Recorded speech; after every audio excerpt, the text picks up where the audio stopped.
Important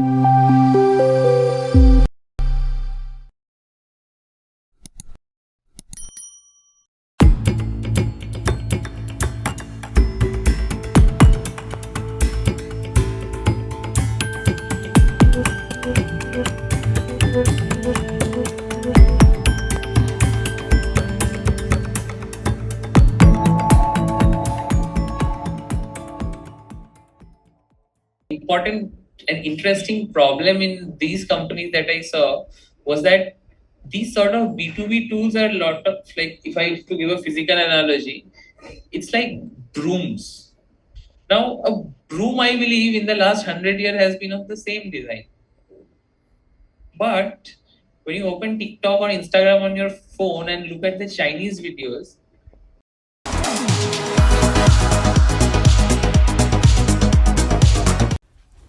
Hi everyone, thanks for tuning us. In this episode of D Industry, we have a very special guest with us. Hi Susruta, welcome to D Industry. hi Paige, thanks for inviting me. So, how was your day, bro? My day was fine.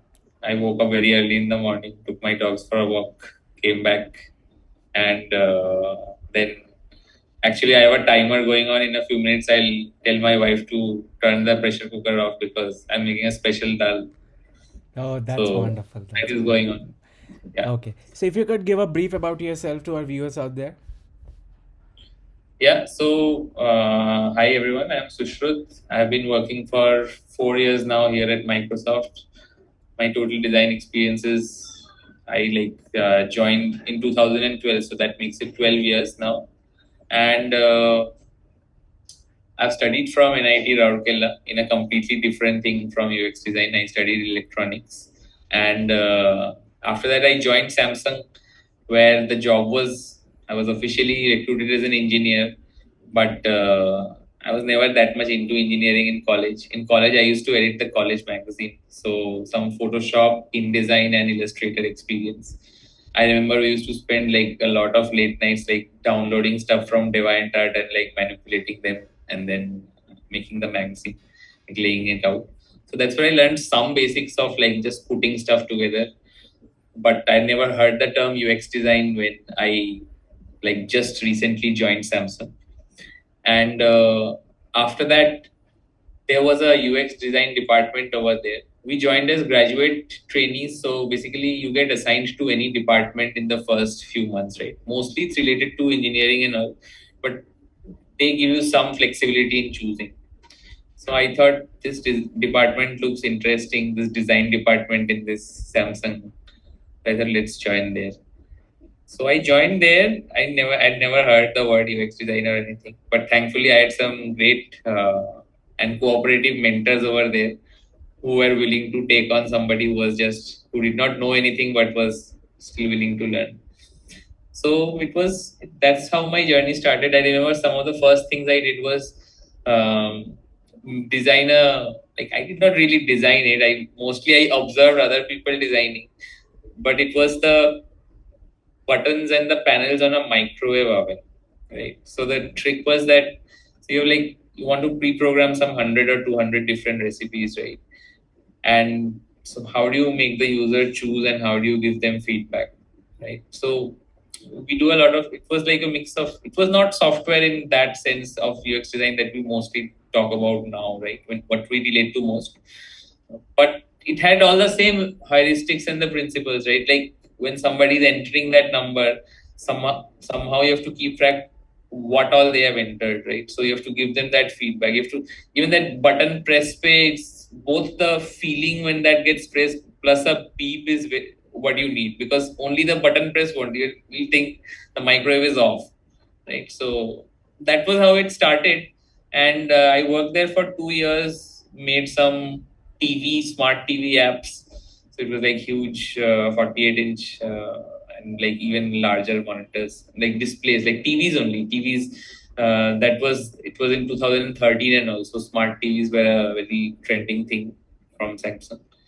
So from there, I worked there for 2 years, and after that, I went to Practo. Practo is like a doctor search app.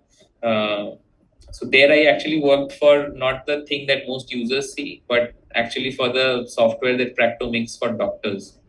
So doctors could, like, when a patient comes, they could note down their details and all. So we didn't really crack the problem over there because and I remember we used to do a lot of field visits in Bangalore. I have visited like all sorts of doctors in Bangalore doing this. And there I remember the main problem, which I think, at least to my best of knowledge, hasn't been cracked that effectively, but with these new AI tools and all might be done. You probably need new hardware also.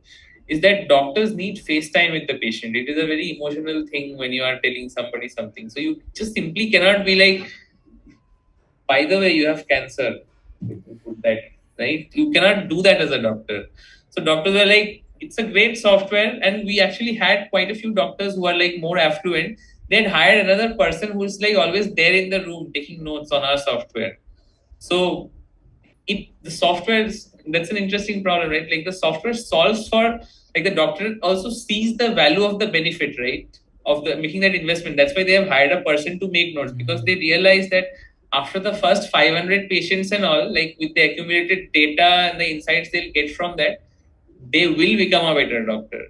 But that initial investment is where the hurdle is. So that's an interesting problem to crack. Hopefully in the next 10 years or something, will be cracked, right? Because there are researches out there which show that doctors are pretty random otherwise. Like you ask the same, you show the same diagnosis image to 500 doctors, you'll come up with a spectrum of opinions, right?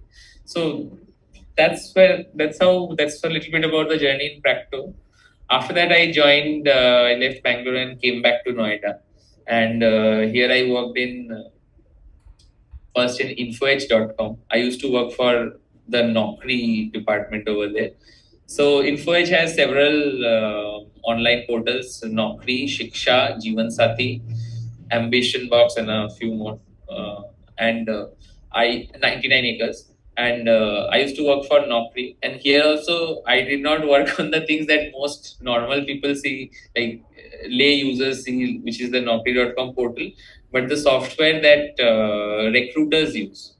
And the important and interesting problem in these companies that I saw was that these sort of B2B tools are a lot of, like, if I have to give a physical analogy, it's like brooms. Now, a broom, I believe, in the last 100 years has been of the same design. But when you open TikTok or Instagram on your phone and look at the Chinese videos, you see many different brooms. Now, in cities in India, also you see. I believe that shift of broom design advancing happened because brooms went from a B2B to a B2C product. But in small towns in India, so far, it is still a B2B product.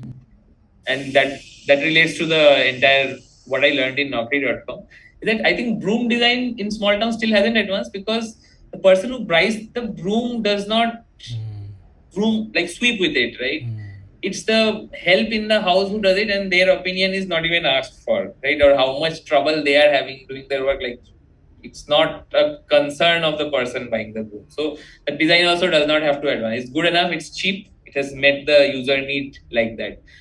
So a lot of softwares that worked in Naukri.com were also, like, the internal software are prioritized in that way. Like, they're very profitable softwares, and they are used by many recruiters. They're indispensable tools to recruiters, right? But the workflows in that are customized so that, because they're mostly used in operations where there would be a room full of rookie recruiters who would make a lot of calls. And there'd be one person who would be like in charge supervising all of them. So all the workflows and all are very tedious inside the app, right? Like, you would think like, oh, this could be much improved, and you see a lot of things. And when I went there as a young blood designer, I was like, hey, this is all. Why is it like this? It shouldn't be like this. Like, this user is facing so much trouble. They should be made so much smooth and all. Why do they have to fill all these details? But that's the thing. They have to, because nobody cares. They are being paid for 8 hours, so you do the work. Let it be tedious. That's your job. The software's job is to please the person who's buying it, which is that they get all the detailed reports and all the statistics and all that, right? So again, like, I think again the same problem here also, same to the doctor problem, that probably more advanced input devices will really change the game in the next 10 or 20 years. So that's kind of one of my biggest lessons from working in Naukri. And after that, I've joined recently here in Microsoft for the past 4 years. I used to work for a product called Family Safety. It was Microsoft's suite of, it was an app and a desktop software and several other solutions. Together, it was a suite for like helping families manage their kids' digital safety plus screen time, etc.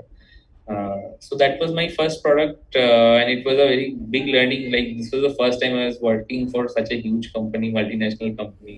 Before this, I had never had the opportunity to work like in close collaborations with colleagues who are like outside India. Like let alone outside India, I have never before that worked anywhere where my colleagues are anywhere outside the same building where I am sitting.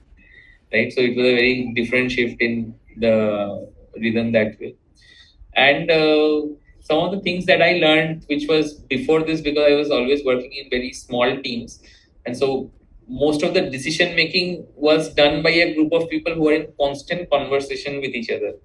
So it's a totally different game from a large organization where you have to really develop your summarization, your email writing, your presentation making skills, right? Because you have to remember that some artifact that you are creating is going to be consumed 3 months, 4 months down the line, with you probably not even being present in the room. But you still have to make it sound convincing. You still have to get across all the salient points, right? So there's an entirely different sort of information design that you need to learn. I'm still learning it. I'm not that great at it, I believe. So that's one of the things I think that was very new learning for me here in Microsoft. And after that, I moved on from that family safety team, and I've been working here in Windows. So in Windows, I work on a feature of like which helps user take their backup of their PC, and also on some parts of whenever you open a new PC and do a setup, that part. So, yeah, that's a not so brief history about my work life and education so far. Yeah, thank you so much, Sushrat, and thanks for also sharing some of the great lessons out of working from all these different companies. Because I was about to ask that, but I'm glad you have covered that part as well. So let's talk about your guidance or tip to someone who is getting started into design now. So since you have already seen 12 years and also seen the field growing up, working at different industries, what would be your five advices for anybody who is getting started into the field of design? Okay. I don't know if I'll be able to give five, but I'll just say whatever is on the top of my mind, right? What I believe, like things which which help and which I have thought like along the way I've picked up and tried to include in my daily working habit, which has helped, right? So some are basic, very fundamental things, and which I believe apply to every sort of job, not just designer. Okay, like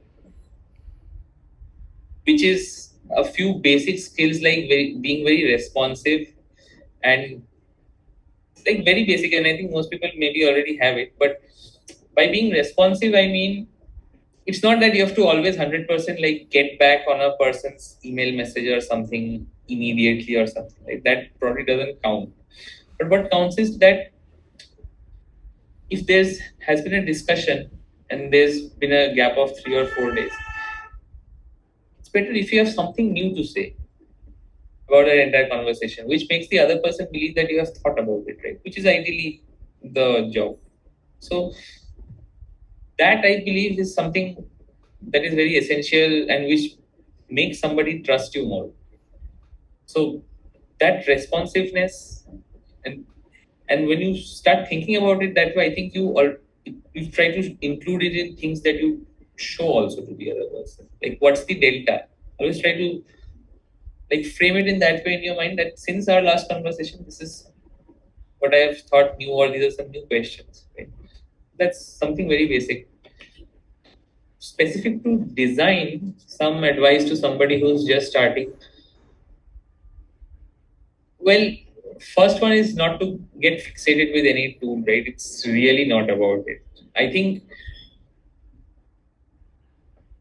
and maybe I should peel back and like think like I think there's a stark gap between what most people when they join think what designers do and what designers actually do inside companies. Okay, so what I believe very basically, what is, why do companies need designers, right? I believe companies need designers because software development is costly and the cost of failure is very high. So you need designers. And large or small teams, before you release anything, there's going to be a lot of deliberations.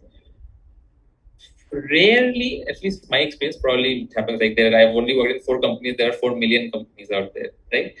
But at least in my experience, the decision of what the user finally experiences, very small part of that depends on the UX designers, right? It depends on many people's decision. A application that user uses is like a movie. The designer can call themselves the director, they can call themselves the script writer, they can call themselves the cameraman.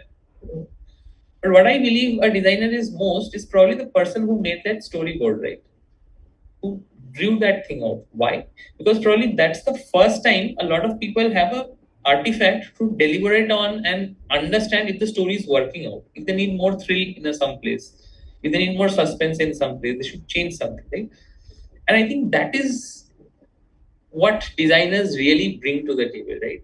They like the idealistic designers wishes ki I will have a very strong vision and I'll really solve the problem for the user, and that's what users will experience. My thing, but not really.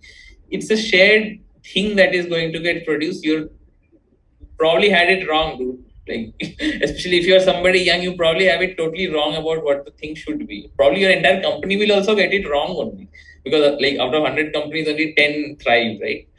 But that doesn't matter. I think what you still like, a successful product or a failure product, that's on everybody in the company, the PMs and the engineers, the state of the technology, at what time point you released your product in the market, if what your competitors did, so many things, right? It's not in your control. But what is in your control is bringing value on the table by continually converting words and thoughts and things which take a lot of things to write down, right, into some sort of manipulatable artifacts. The most basic being screenshots, right? Which started with Photoshop and Illustrator designers making screenshots. Now it has moved on to clickable prototypes in most places.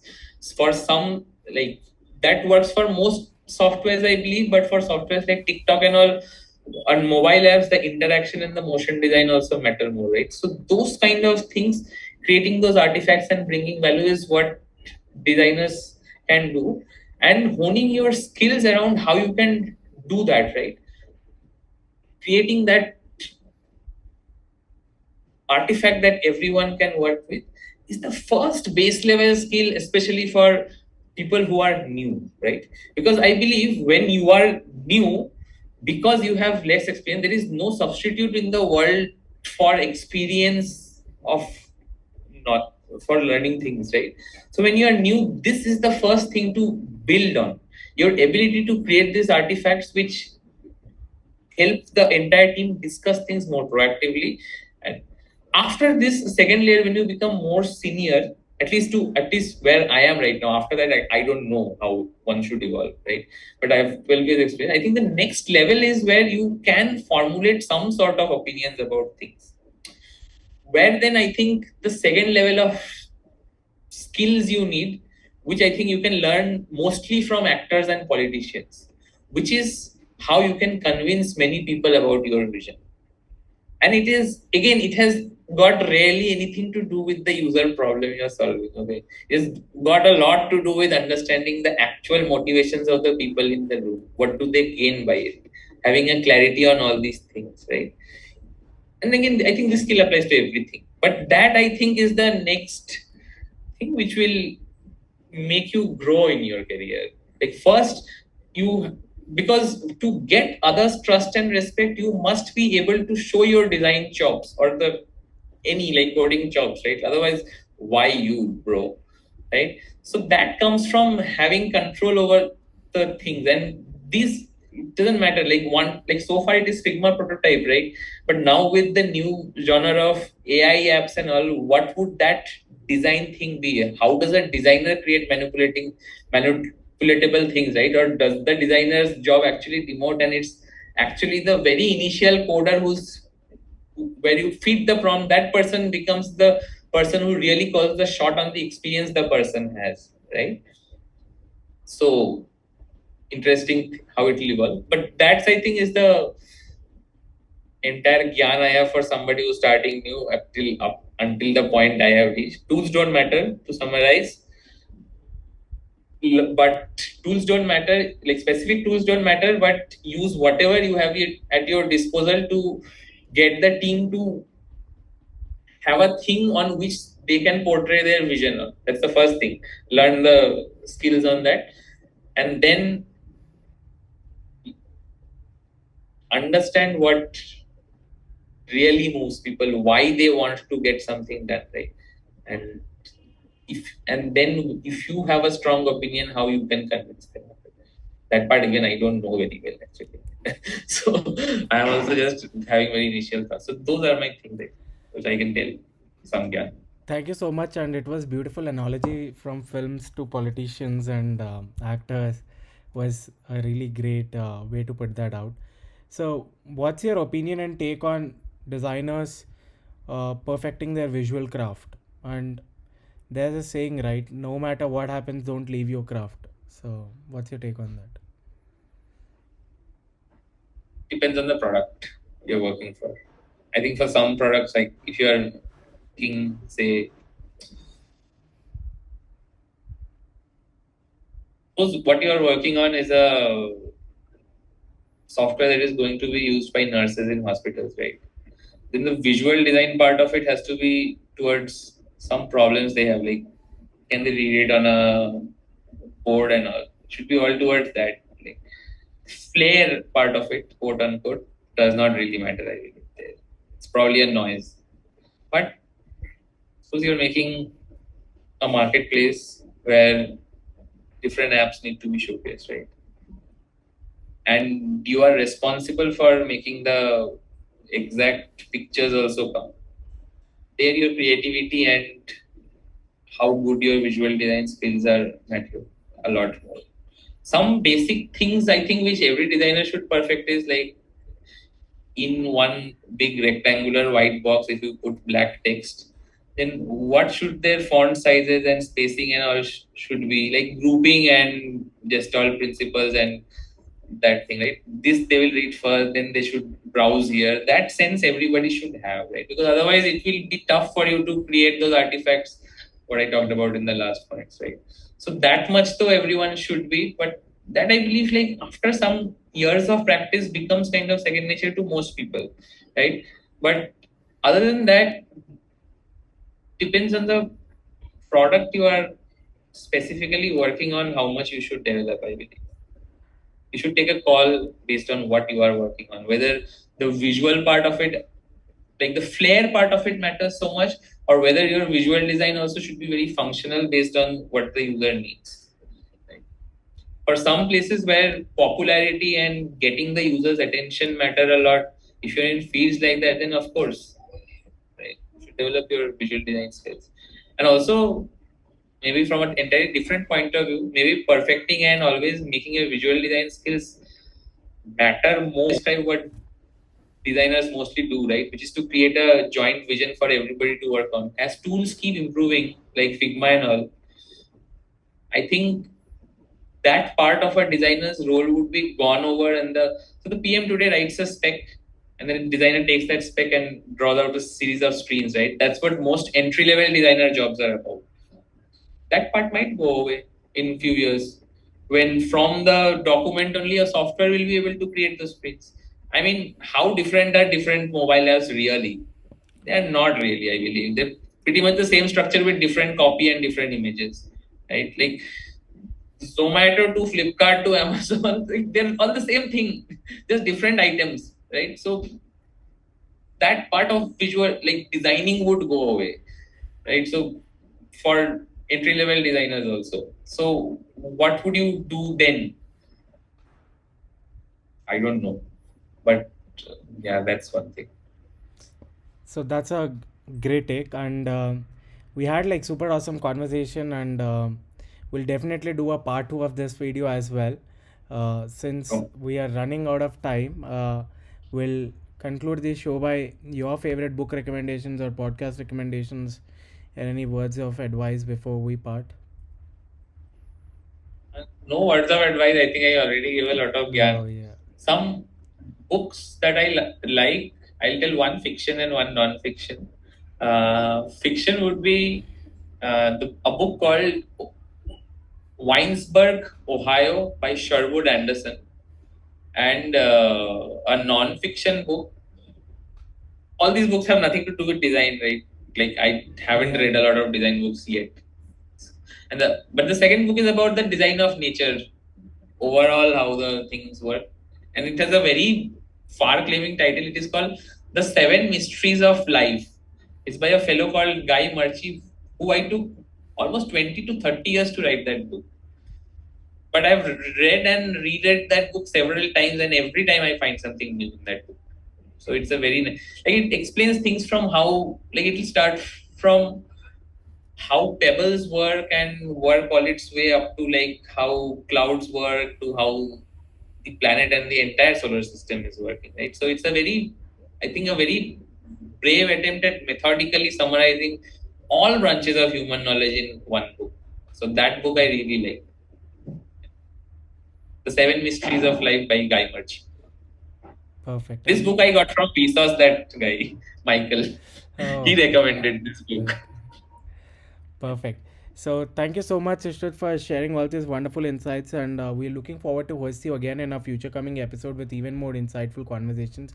And every time, whenever we speak, you leave me with so much great wisdom and great thinking process. So thank you so much, and this was also very intriguing and very nice. And viewers, I'll be attaching Sushrit's LinkedIn, and also do check out the books that he had mentioned, and stay tuned for the episode 2. All right. Thank you, Tej. It was very nice talking to you.